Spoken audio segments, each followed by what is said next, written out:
Oke, jumpa lagi dengan channel Suki Farming. Seperti biasa, kita akan mengulas informasi di dunia pertanian. Kali ini kita akan membahas mengenai RDK. Apa itu RDK? RDK adalah singkatan dari Rencana Definitif Kelompok yang merupakan pedoman bagi kelompok tani dalam menjalankan usaha tani atau perencanaannya dalam 1 tahun. Oke, langsung saja kita bahas.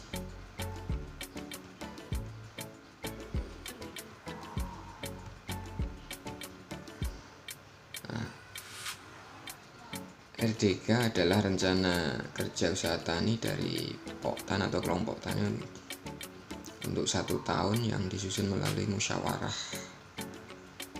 di kelompok ya, dan berisi tentang membahas tentang sumber daya dan potensi wilayah, kemudian sasaran produktivitas, kemudian organisasi dan pembagian kerja sesuai tupoksinya masing-masing, kemudian kesepakatan bersama dalam pengelolaan usaha tani, kemudian ini sama ya, pengelolaan, penyiapan, produksi. RDK sebaiknya atau sesuai dengan Permentan yaitu disusun paling lambat pada akhir Januari sebelum pelaksanaan musrenbang. Ini di bulan Januari RDK itu sudah disusun, kemudian nanti outputnya juga akan termasuk di dalamnya. RDKK akan tersusun juga. Kemudian RDKK untuk pupuk bersubsidi ini di sarana produksi ini di awal Februari sudah disusun, kemudian direkap di akhir Februari.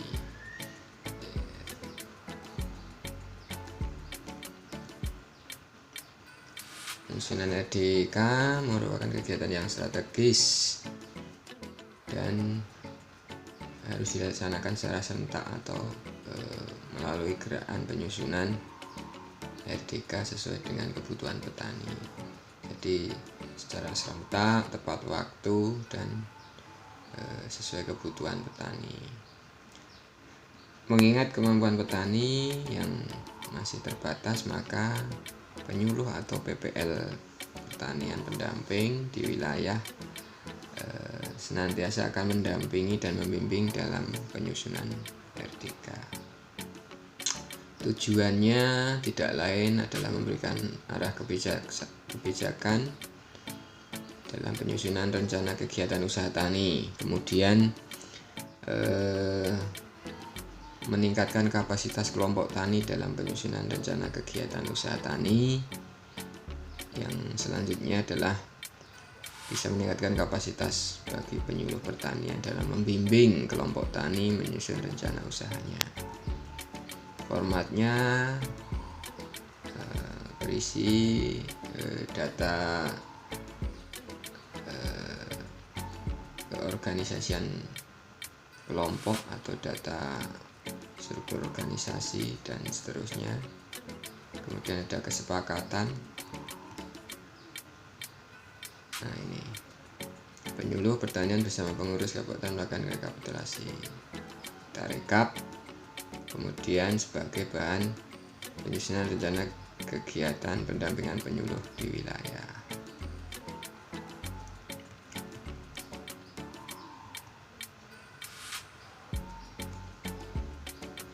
Yang tidak kalah penting adalah bagaimana formatnya penyusunan ya. Yang jelas fleksibel dan menyesuaikan di wilayah masing-masing sesuai dengan potensinya. Ini kita ulas sedikit. Kita langsung masuk ke blankonya. Ini yang paling penting karena yang akan kita isi.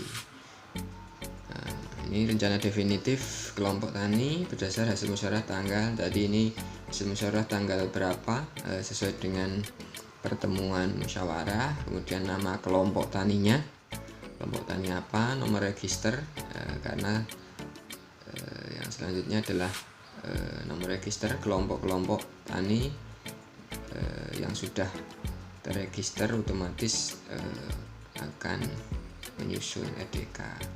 Kemudian di desa atau kelurahan mana, WKPP wilayah kerja penyuluh pertanian, ini juga di desa, WKBPP ini di tingkat kecamatan mana, kabupaten mana, kemudian jumlah anggotanya berapa orang, kemudian luas lahan sawahnya berapa hektar, bisa sawah bisa kebun ya, menyesuaikan yang ada potensi.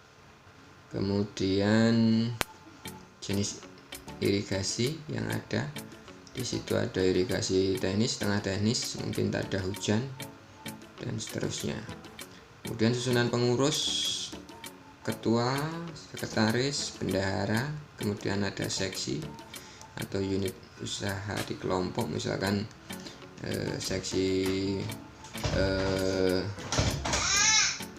usaha, seksi Alsintan, Saprodi dan sebagainya. Kemudian kita masuk di sasaran intensifikasi,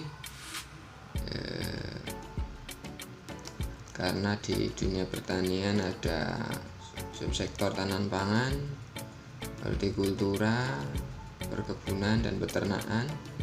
Ini sebagai contoh saja. Komoditasnya kalau tanaman pangan padi, jagung, kedelai, kalau horti cabai, bawang merah, semangka, mungkin dan seterusnya. Bisa jenis perkebunan, kopi, kakao dan seterusnya. Peternakan mungkin sapi, kambing, ayam dan seterusnya. Kemudian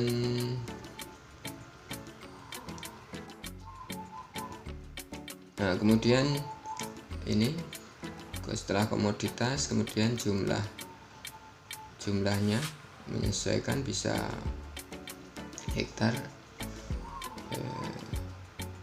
ekor atau batang mungkin untuk tanaman tertentu, untuk padi mungkin hektar, kemudian untuk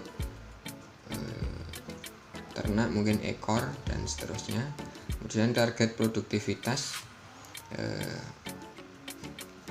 berapa bisa diisi, ini mungkin dalam kuintal per hektar. Kemudian target produksi tinggal mengalihkan dari target produktivitas dikalikan luas atau jumlah di sini dan seterusnya. Kemudian yang selanjutnya Romawi 3 berisi rencana umum. Nah, ini sama dengan sasaran intensifikasi, ada subsektor tanaman pangan dan seterusnya, horti, perkebunan, peternakan, kemudian komoditasnya apa, padi, jagung, kedelai dan seterusnya. Kemudian penerapan teknologi, misalkan untuk komoditas padi, penerapan teknologinya adalah tanam jajar legowo atau tanam umur muda, misalkan seperti itu dan seterusnya, pemupukan berimbang dan sebagainya. Pola tanamnya menyesuaikan, apakah dalam sepanjang tahun pola tanamnya berapa kali musim tanam, misalkan 3 kali musim tanam dengan padi, palawija. Kemudian jadwal tanam usaha itu kapan, bulannya, misalkan padinya di Januari sampai dengan April misalkan, seperti itu. Varietasnya apa, mungkin Cihirang dan seterusnya. Sumber benihnya dari mana, apakah dari bantuan atau secara swadaya dan seterusnya. Kemudian ini tabungan anggota, berapa rupiah per musim tanam, apakah disimpan di bank kalau memang ada, kemudian iuran anggota tiap pertemuan atau tiap musim, kebutuhan modal, kemudian kebutuhan alsintan apa saja, misalkan traktor, terus baik prapanen ataupun pasca panen, kemudian tracer dan seterusnya, saprodi, pupuk, benih dan seterusnya. Mungkin pupuk sudah dituangkan dalam RDKK, pupuk bersubsidi. Kemudian Romawi 4 ini berisi tentang permasalahan ada permasalahan teknis, sosial, ekonomi, fisik.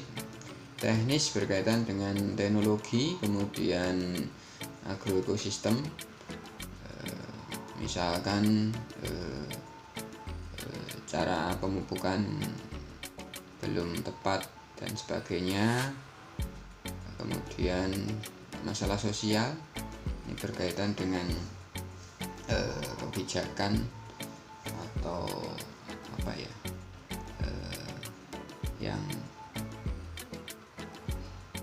sosial, dinamika sosial di kelompok seperti apa. Mungkin usia anggota sudah tua, tidak ada regenerasi dan sebagainya. Kemudian masalah ekonomi ini berkaitan dengan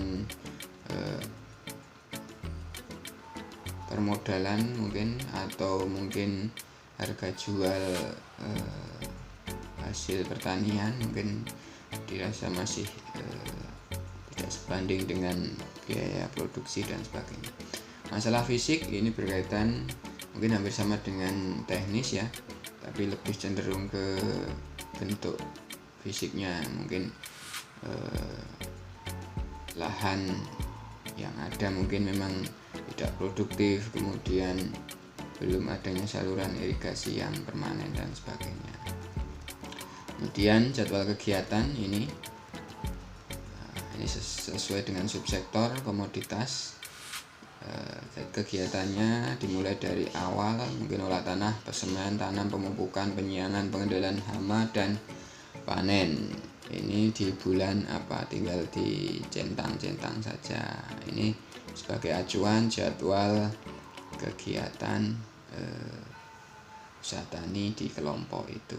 Ini 1 sampai 12 itu bulan ya, Januari sampai dengan Desember. Seperti itu dan seterusnya, ini sesuai subsektor dan komoditasnya.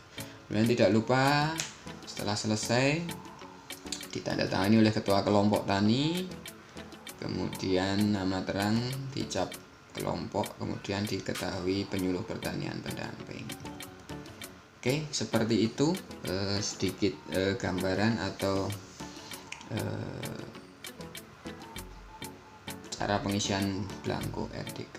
Ini sangat fleksibel, formatnya tidak baku seperti ini, namun bisa menyesuaikan sesuai potensi yang ada.